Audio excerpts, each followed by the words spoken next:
जब वो पैदा हुआ था तो उसका सर बहुत बड़ा था। वो रोता बहुत ज्यादा था और सोता बहुत कम था। माँ तंग आकर उसे छोड़ देती कि जब रो रोकर थक जाएगा तो खुद ही सो जाएगा। मगर पड़ोसियों ने पुलिस को फोन कर दिया कि इस बच्चे को कोई तो रोको। उसने तो रो रोकर पूरा मोहल्ला सर पर उठा लिया है।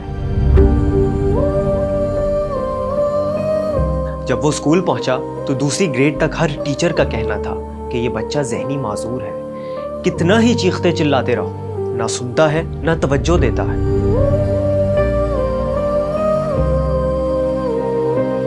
माँ बाप बेचारे समझ नहीं पा रहे थे कि करें तो क्या करें।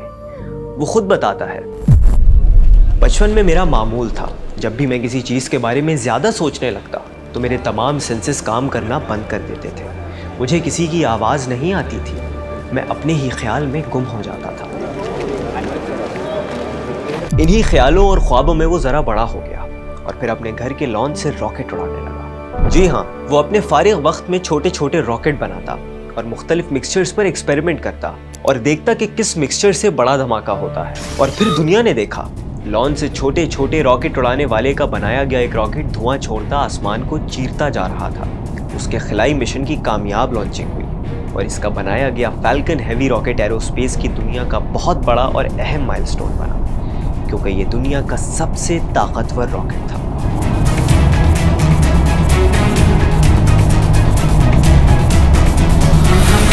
जी हाँ, ये बच्चा कोई और नहीं, इलॉन मस्क था।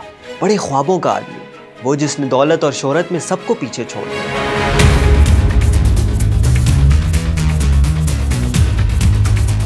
आज वो दुनिया का अमीर तरीन इंसान है, लेकिन शायद मोस्ट कंट्रोवर्शियल मैन भी। वो कि जिसने स्पेस ट्रैवल को नई शक्ल दी, जो इलेक्ट्रिक कार्स को मेन स्ट्रीम में लाया, जिसने सोशल मीडिया को रीशेप किया। वो एक ड्रीमर है, एक फाइटर है, लेकिन एक डिसरप्टर भी। वो जितना ब्रिलियंट है उतना ही अनप्रेडिक्टेबल भी है। वो इंसानों को मार्स पर ले जाना चाहता है, लेकिन खुद ज़मीन पर बेकाबू रहता है। वो खुद को फ्री स्पीच का चैंपियन कहता है, लेकिन अपने मुलाजमों को बगैर किसी वार्निंग के नौकरी से निकाल देता है। वो टेस्ला और स्पेसएक्स जैसी कंपनीज बनाता है, लेकिन अपना वक्त ट्विटर पर आम लोगों से बहस में ज़ाया करता है। आखिर इलॉन मस्क की कहानी क्या है, आज आपको बताएंगे रफ्तार पर, आपके सब्सक्राइब और लाइक के साथ। इलॉन मस्क 28 जून 1971 को जनूबी अफ्रीका के शहर प्रिटोरिया में पैदा हुआ। वो खुद बताता है कि बचपन मैंने बहुत अकेलेपन और उदासी में गुजारा। वो ज्यादा वक्त किताबों और साइंस फिक्शन फिल्में देखने में गुजारता और उसे कॉमिक्स पढ़ने का भी बहुत शौक था। I read everything I could get my hands on from when I woke up to when I went to sleep. At one point I really ran out of books and started reading the encyclopedia. वालिद ने बताया कि जब Elon 3-4 साल का था, एक दिन उसने एक अजीब सवाल पूछा कि हमारी ये जमीन कायनात में किस जगह पर है, और तब से आज तक वो इसी सवाल का जवाब ढूंढ रहा है।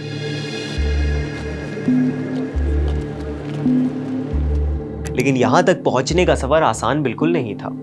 इलॉन की स्कूल लाइफ बदमाश बच्चों के साथ गुजरी। 8वीं 9वीं ग्रेड तक वो और इसका भाई किम्बल कई लड़कों से बहुत बार पिटे। एक बार दोनों भाई स्कूल की सीढ़ियों पर बैठे बातें कर रहे थे कि कुछ लड़कों ने आकर उन्हें मारना पीटना शुरू कर दिया। इतना मारा कि इलॉन की आंखों के सामने अंधेरा छा गया। वो कहता है कि उस दिन मुझे लगा कि आज मेरी जिंदगी का आखिरी दिन है। नाक पर इतना शदीद जख्म आया था कि सर्जरी करवाना पड़ी। लेकिन इससे बड़ा खतरा था जो सर पर मंडला रहा था।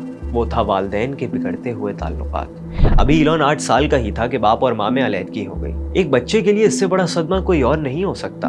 माँ तीनों बच्चों को अपने साथ ले गई और इन्हें अकेले पाला। बड़े मुश्किल दिन थे वो। 3 नौकरियां करती, लेकिन सिंगल मदर के 3 बच्चों के साथ गुजारा फिर भी मुश्किल था। इस दौरान इलॉन कुछ अरसे बाप के साथ भी रहा, मगर वो अपने बाप से बिल्कुल भी खुश ना था। My father has serious issues. Okay, well, so you didn't have a happy childhood. No. और जिनका बचपन ऐसा गुजरा हो, वो ख्वाबों की दुनिया में जीने लगते हैं। मस्क ना बाहर खेलता, ना दोस्त बनाता, और ऐसे लोगों के लिए सबसे बेहतरीन चीज होती है कंप्यूटर। जैसे जैसे इलॉन बड़ा हो रहा था, कंप्यूटर में उसका इंटरेस्ट बढ़ता चला गया। यहाँ तक कि वो सिर्फ 12 साल का था जब उसने space themed game blaster code किया। साउथ अफ्रीका की एक मैगजीन ने इसका सोर्स कोड पब्लिश किया और $500 का इनाम भी दिया। ये थी इलॉन मस्क की पहली कमाई। गेम तो कुछ खास नहीं था, लेकिन आप अंदाजा लगा सकते हैं कि इलॉन का दिमाग कैसे काम करता था। और यही उम्र थी जिसमें उसका जहन जिंदगी के बड़े सवालों के बारे में सोचने लगा। हम कहां से आए हैं? हमारी हकीकत क्या है? ये कायनात क्या है? कब से है और क्यों है? फिर उसने बाइबल पढ़ी, दूसरी कई किताबें भी पढ़ी और आखिर पहुंचा डॉगलस एडम की किताब the hitchhiker's guide to the galaxy तक। इस किताब ने तो समझे इलॉन को जकड़ लिया। वो कहता है कि इस किताब से मैंने सीखा कि सवाल क्या करने हैं या कौन से सवाल हैं जो होने चाहिए हैं। अब साइंस फिक्शन ही उसका ख्वाब था और वक्त के साथ साथ ये ख्वाब हकीकत बनता चला गया। अब वो एक टिपिकल नर्ड था जिसके दिमाग पर हर वक्त किताबें ही सवार रहती थी। Books certainly were something that I found comforting, and I would read all the time, just all the time, you know, morning to night. उम्र के साथ कॉन्फिडेंस बढ़ता गया और जब इलॉन 16 साल का हुआ तो उसने स्कूल के बदमाशों से बदला लेने के लिए कराटे सीखना शुरू कर दिया। और जब तक सबसे बड़े बदमाश के मुंह पर मुक्का ना मारा, सुकून का सांस ना लिया। वो कहता है कि अगर आपका वास्ता किसी बदमाश से पड़ता है तो जब तक आप मुक्का मारकर उसकी नाक नहीं तोड़ देते, वो बाज नहीं आता। और लगता है आज भी इलॉन मस्क की जिंदगी का फलसफा यही है। बहरहाल जिंदगी आगे बढ़ती है, इलॉन मस्क भी आगे बढ़ना चाहता है, मगर साउथ अफ्रीका के हालात बिल्कुल अच्छे नहीं थे। गोरों और कालों के दरमियान कश्मकश दिन ब दिन बढ़ती जा रही थी। Why was it terrible? It was very violent. You know, spending 2 years suppressing black people didn't seem to be a great use of time. तब 17 साल की उम्र में इलॉन मस्क ने इरादा किया वो कनाडा चला जाएगा ताकि जिंदगी में कुछ नया कर सके। बाप ने कहा तुमसे कुछ नहीं होगा, और यही बात उसके लिए चैलेंज बन गई। सालों तक बदमाशों से लड़ने वाला इलॉन अब सख्त जान हो चुका था। वो अपने ख्वाब पूरा करने के लिए निकल पड़ा, अकेला। $2000 बाप के और इतने ही पैसे माँ के। ये लेकर इलॉन ने साउथ अफ्रीका छोड़ दिया और इसकी तकदीर की लकीर अफ्रीका से अमेरिका की तरफ खिंचती चली गई। ये इलॉन के लिए बहुत बड़ा कदम था और यहीं से वो शख्स बना जिसे हम आज जानते हैं। कनाडा में काम करना जरूरी था। एक दिन वो रोजगार दफ्तर पहुंचा जहां ज्यादातर जॉब्स $5 पर ऑफर की थी, लेकिन एक जॉब ऐसी थी जिसमें 1 घंटे के $18 मिलते हैं। इलॉन ने हेलमेट और सेफ्टी गियर पहना और इस काम में लग गया और उसे पहली बार ये पता चला कि फिजिकल लेबर दुनिया का मुश्किल तरीन काम है। बहरहाल कुछ ही अरसे में माँ, बहन, भाई भी सब कुछ बेच बाज कर कनाडा आ गए। वो टोरंटो में एक बेडरूम वाले अपार्टमेंट में रहते थे और इलॉन बाहर काउच पर सोता था। ये गुर्बत के दिन थे, लेकिन साथ ही कुछ कर दिखाने के दिन भी। तब इलॉन मस्क ने माइक्रोसॉफ्ट के टोरंटो ऑफिस में इंटर्नशिप की। सब घर वालों की मेहनत से 3 महीने में वो एक 3 बेडरूम अपार्टमेंट किराए पर लेने में कामयाब हो गए। और फिर इलॉन मस्क ने की अपनी सबसे अहम शॉपिंग। जी हाँ, एक कंप्यूटर।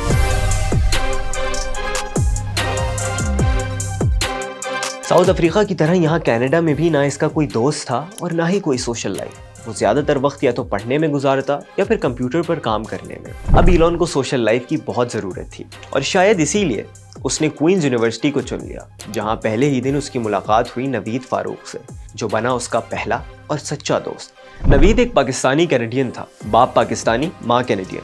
वो भी इलॉन मस्क जैसा ही था, यानी कोई दोस्त नहीं, कोई सोशल लाइफ नहीं, लेकिन कंप्यूटर्स, गेम्स और साइंस फिक्शन का धत्ती। तो उन दोनों की दोस्ती आखिर क्यों ना होती।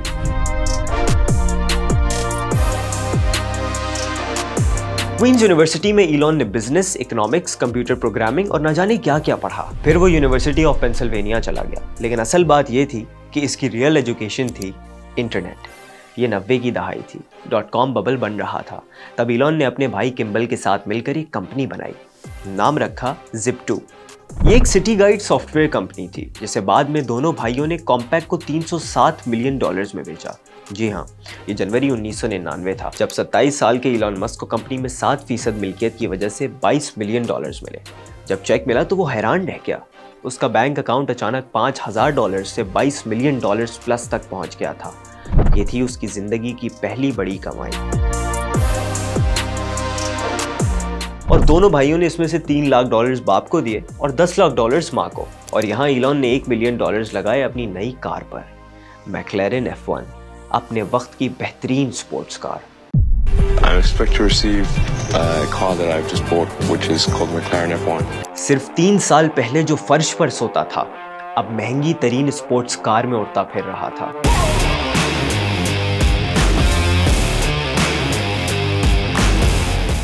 लेकिन एक मिनट, मस्क ने सिर्फ पैसा उड़ाया नहीं, लगाया भी।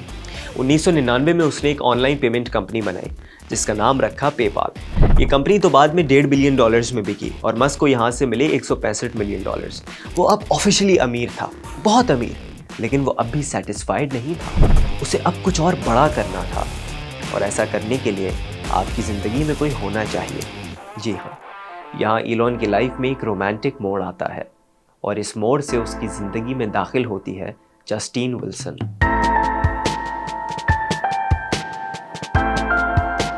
मस्क की तरह किताबों की शौकीन, साइंस फिक्शन में कम, फैंटेसी में ज़्यादा।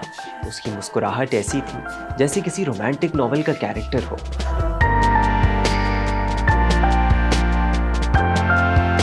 मस्क से उसकी मुलाकात क्वींस यूनिवर्सिटी के फर्स्ट ईयर में हुई थी, जो मोहब्बत में बदली, और ये मोहब्बत बढ़ती चली गई। यहाँ तक कि जब इलॉन ने अपनी $1 मिलियन कार खरीदी तो जस्टिन उसके साथ ही थी। जब इलॉन मस्क ने अपनी माँ से पूछा कि जस्टिन के बारे में आपका क्या ख्याल है, तो माँ ने साफ साफ कह दिया, इस लड़की के सुधरने का कोई चांस नहीं। भाई किम्बल कहता है कि जब उसने मुझे बताया कि वो जस्टिन से शादी करने जा रहा है तो मैंने मना किया, कहा ये लड़की तुम्हारे लिए ठीक नहीं है। नवीद फारूक ने भी यही कहा, लेकिन मस्क किसकी मानने वाला था। जनवरी 2000 में उसने कैरिबियन आइलैंड पर जस्टिन से शादी करी,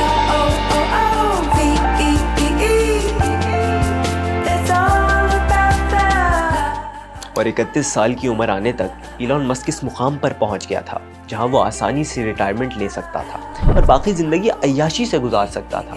लेकिन क्या आप समझते हैं कि वो ऐसा करने वाला आदमी है? बिल्कुल नहीं। इसके ख्वाब थे, बहुत बड़े ख्वाब, और अब जबकि उसके हाथ में पैसा था तो वो इन ख्वाबों की ताबीर ढूंढ सकता था। तब उसने $100 मिलियन के साथ एक नई कंपनी बनाई, नाम रखा स्पेस एक्सप्लोरेशन टेक्नोलॉजीज कॉर्पोरेशन, आसान अल्फाज में स्पेसएक्स।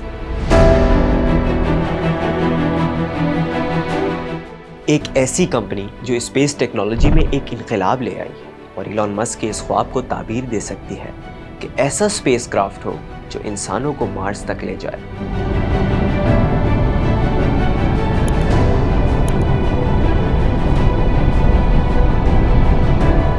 बहरहाल, अक्टूबर 2002 में ईबे ने इलॉन मस्क से पेपाल खरीद लिया। इलॉन मस्क को यहाँ से भी बहुत माल मिला, दौलत कहीं से कहीं पहुँच गई, वो मज़ीद अमीर हो गया और फिर एक और कंपनी बन गई।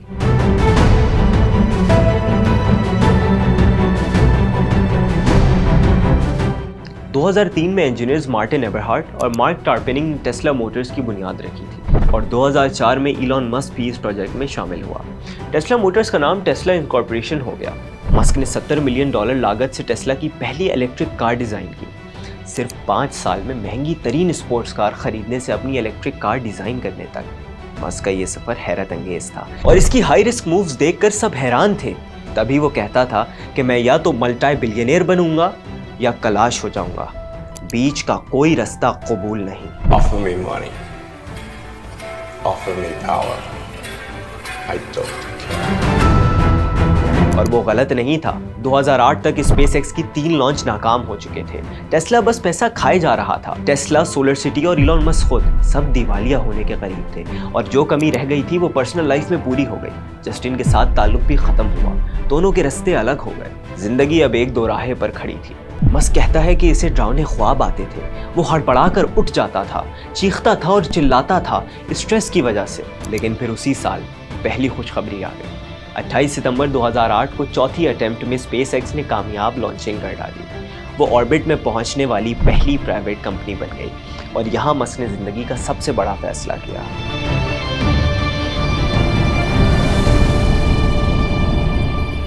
उसने अपनी बाकी मानदा $30 मिलियन की दौलत को स्पेसएक्स और टेस्ला में आधा आधा बांट दिया। यानी अब जेब में कुछ बाकी नहीं बचा था। अब होगा आर या पार। और फिर जिंदगी बदल गई। उसे नासा से कमर्शियल रिसप्लाई सर्विसेज का पहला कॉन्ट्रैक्ट मिल गया, पूरे $1.6 बिलियन का। और फिर टेस्ला ने अपना मॉडल एस भी लॉन्च कर दिया और दुनिया ने पहली बार इलेक्ट्रिक गाड़ियों को सीरियस लेना शुरू कर दिया। मस्क दिवालिया होने से बच गया, और अब उसकी नजरें कहीं आगे थी। मई 2012 में स्पेसएक्स ड्रैगन इंटरनेशनल खलाई स्टेशन तक पहुंचने में कामयाब हो गया। पहली बार किसी कमर्शियल कंपनी का खलाई रॉकेट स्पेस स्टेशन तक पहुंचा था।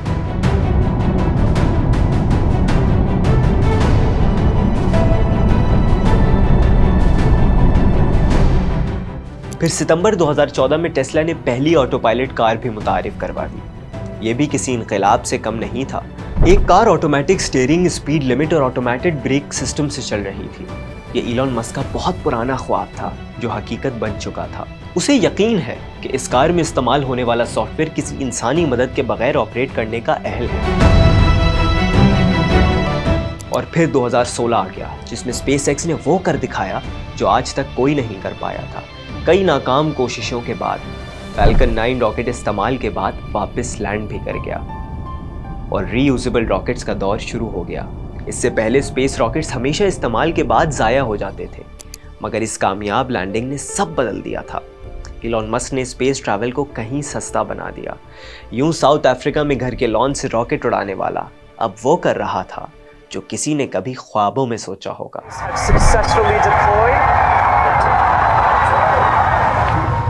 Okay, this is bad.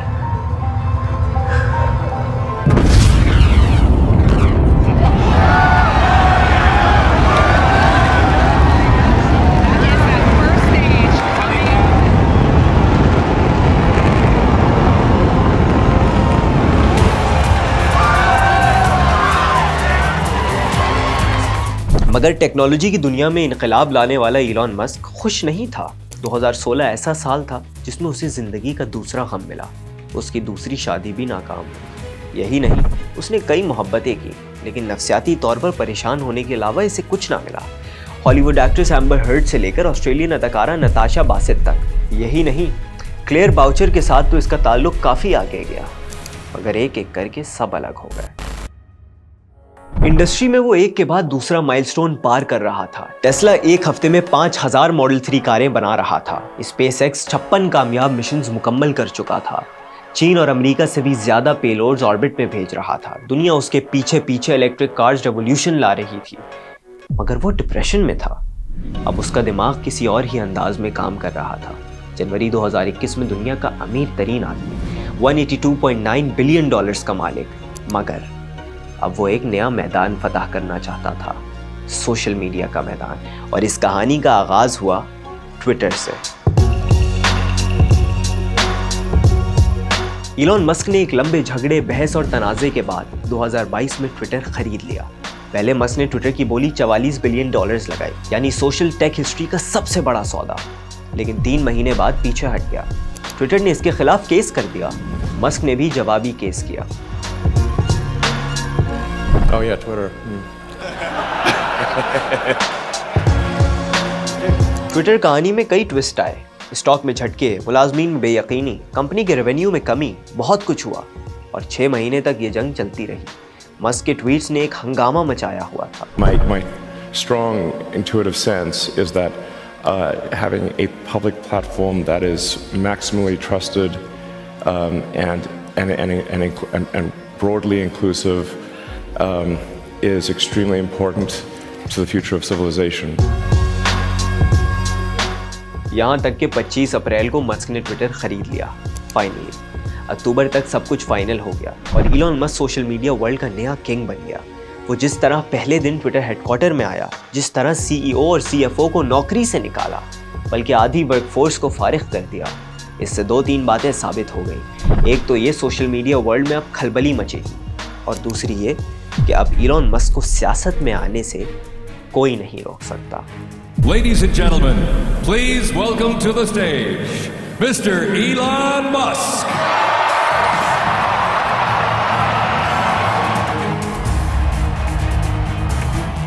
एक साइंटिस्ट और पॉलिटिक्स, ऐसा आपने बहुत कम देखा होगा। मस्क कभी भी पॉलिटिकल नहीं था, वो एक लिबरल था। उसने बराक ओबामा और हिलरी क्लिंटन को फंडिंग भी की, बल्कि 2016 के इलेक्शन में तो वो डोनाल्ड ट्रंप का खुला मुखालिफ था। लेकिन जब ट्रंप जीत गया तो एक दोस्त ने मस्क को समझाया और उसे ट्रंप की एक बैठक में भी ले गया, जहां सारे टेक जायंट्स मौजूद थे। ये साल था 2016 और महीना था दिसंबर का। बैठक में गूगल के लैरी पेज से लेकर माइक्रोसॉफ्ट के सत्या नदेला, अमेजॉन के जेफ बेजोस और एप्पल के टिम कुक तक सब मौजूद थे। और यहीं से इलॉन और ट्रंप एक दूसरे के करीब आते गए और 2022 तक इलॉन मस्क मुकम्मल तौर पर राइट विंग का हिस्सा बन चुका था। उसने कहा, मैं लाइफ लॉन्ग डेमोक्रेट था लेकिन अब इन्हें सपोर्ट नहीं कर सकता। वो ट्रंप का वोकल सपोर्टर भी बन गया और फाइनेंशियल सपोर्टर भी। लेकिन क्या वाकई ये चेंज ऑफ माइंड था या मस्क वो बिलियनेयर है जिसे बस पावर चाहिए और पावर के लिए वो कुछ भी करने को तैयार है? And I just want to say thank you for making it happen. Thank you.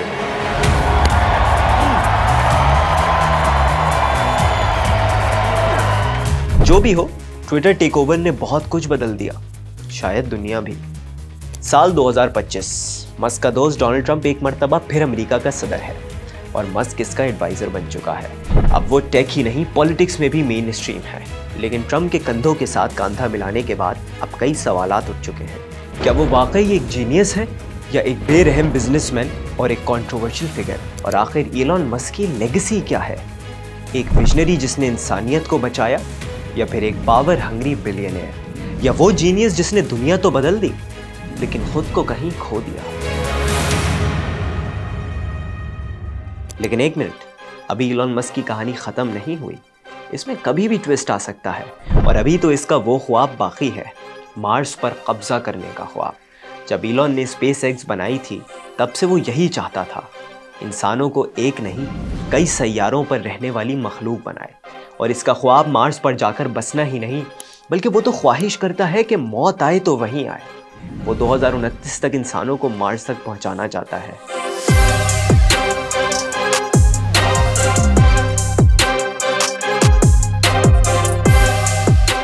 क्या ये ख्वाब रियलिस्टिक है? बिल्कुल नहीं, बल्कि इसका तो आज तक कोई ख्वाब ऐसा नहीं था जो रियलिस्टिक हो। इसीलिए मस्क को किसी की परवाह नहीं, वो अपने सबसे बड़े इम्तिहान के लिए तैयार है।